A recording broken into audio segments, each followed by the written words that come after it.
ఆంధ్రప్రదేశ్లో కొత్త ప్రభుత్వం ఏర్పాటు తర్వాత తొలిసారి కేబినెట్ భేటీ అయింది. ముఖ్యమంత్రి చంద్రబాబు నాయుడు అధ్యక్షతన ఏపీ కేబినెట్ సమావేశం జరిగింది. ఏపీ కేబినెట్ భేటీలో పలు కీలక నిర్ణయాలకు ఆమోదం లభించింది. చంద్రబాబు చేసిన 5 తొలి సంతకాలకు మంత్రిమండలి ఆమోదం తెలిపింది. ఇక మరొక వైపు వైఎస్ఆర్ హెల్త్ వర్సిటీ పేరు ఎన్టీఆర్ హెల్త్ వర్సిటీగా మారుస్తూ నిర్ణయం తీసుకుంది. అలాగే Polavaram, Amaravati, liquor, mining, finance, విద్యుత్ శాఖలపై శ్వేతపత్రాలు విడుదల చేయాలని మంత్రివర్గం నిర్ణయం తీసుకుంది.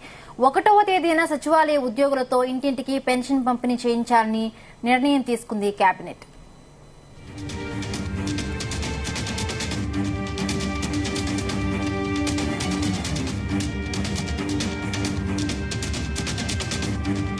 మరి డాక్టర్ వైఎస్ఆర్ ఆరోగ్య విశ్వవిద్యాలయం ఇది 1986లో ఒక చట్టం ద్వారా ఆనాటి ప్రభుత్వం ఈ మెడికల్ కాలేజీని తీసుకొచ్చిన విషయం మనందరికీ తెలిసిందే.